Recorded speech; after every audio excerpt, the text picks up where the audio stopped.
Hi hello good morning सर्वांना. आज आहे 5 ऑगस्ट आणि मी आणि शार्वी चाललो आहे मुंबईला.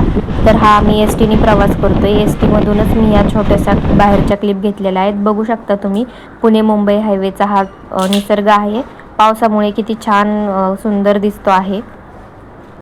शार्वी माझ्यासोबत आहे आणि आम्ही आता टनलमध्ये एंटर केलेलं आहे. टनलमध्ये अंधार असल्यामुळे बसमध्ये ती घाबरली होती जराशी, मला चिपकूनच बसली होती.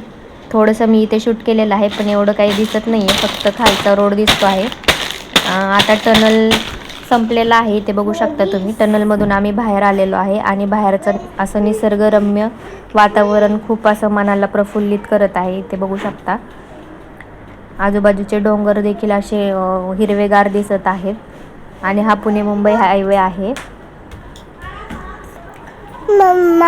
मी मुंबईला कधी गेलेली नाही आहे, ही माझी फर्स्ट टाईम आहे. आणि मुंबईला माझी मावस बहीणच माझी सख्खी जाऊ आहे, तिच्याकडे मी चालली आहे. आम्ही दोघीजणी चाललेलो आहे सोबतच, तिच्यासोबतच मी चाललेले आहे. आणि जाताना व्हिडिओ घेतलेला आहे मी की एस टीसोबत ट्रेन देखील चाललेली आहे. इथे बघू शकता तुम्ही हे दृश्य खूप असं मनाला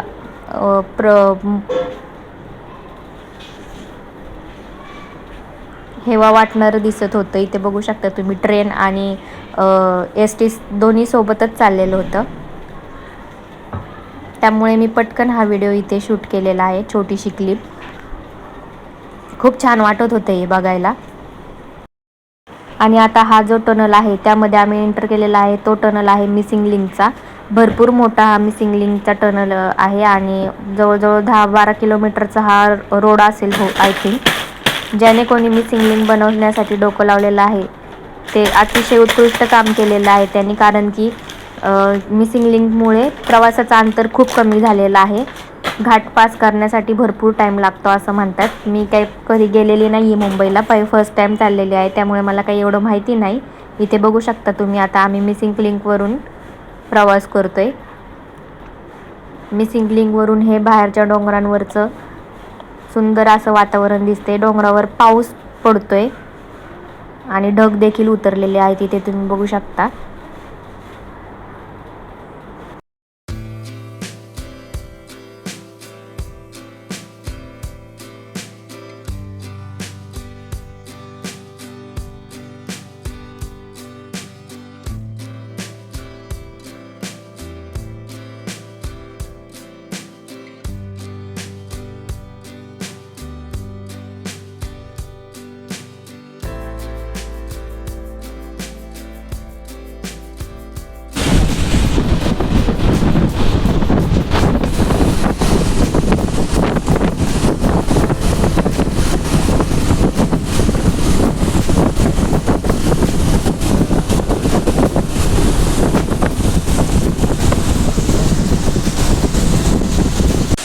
मिसिंग लिंक पास केल्यानंतर ब्रेकसाठी एस टी फूड मॉलला थांबली होती.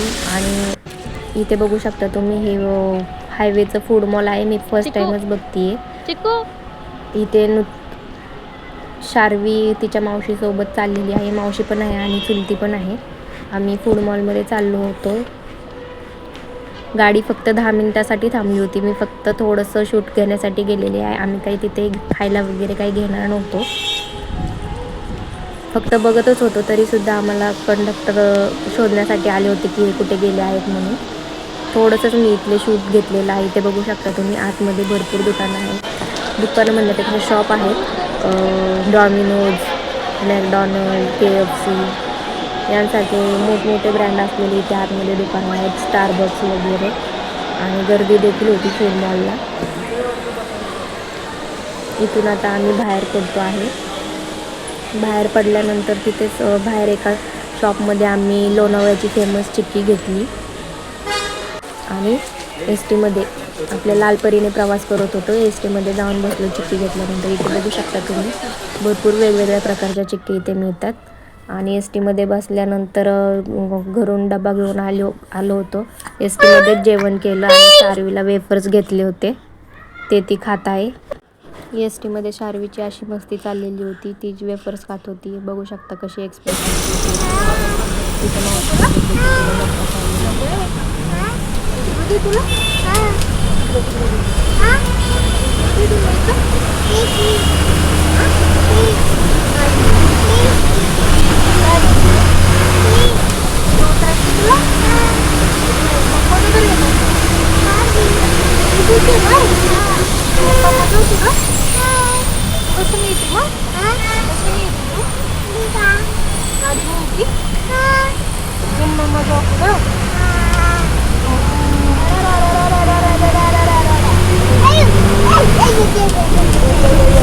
आता आम्ही मुंबईमध्ये आलेलो आहोत, पण मला माहीत नाही हा कोणता एरिया आहे. मी फक्त थोडंसं शूट घेतलं आहे इथलं.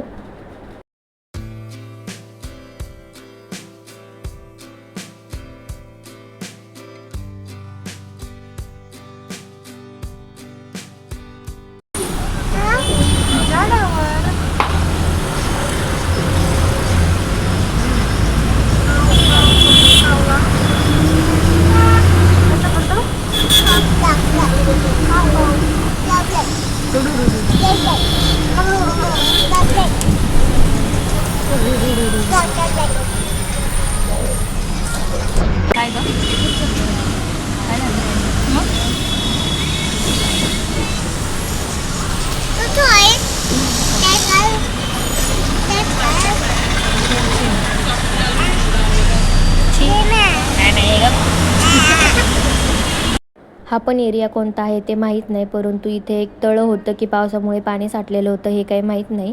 त्यामध्ये हे मंदिर होतं, ते पण कोणत्या देवाचं मंदिर आहे हे काही नीट दिसलेलं नाही आहे, पण हे दिसायला खूप सुंदर दिसत होतं म्हणून छोटीशी क्लिप मी कॅमेऱ्यामध्ये कॅप्चर केली आणि तुमच्याशी शेअर केलेली आहे. तुम्हाला जर माहीत असेल तर कमेंटमध्ये मला नक्की सांगा की हा कोणता एरिया आहे. आणि अवताराकडे लक्ष देऊ नका, सकाळी 10 वाजता आम्ही बसलेलो होतो प्रवास करायला, त्यामुळे असा अवतार झालेला आहे. आम्हाला पोचायला घरी जवळजवळ संध्याकाळचे 7-7:30 वाजले होते. भरपूर लांब आहे हे, त्यामुळे आमच्या अवताराकडे लक्ष देऊ नका.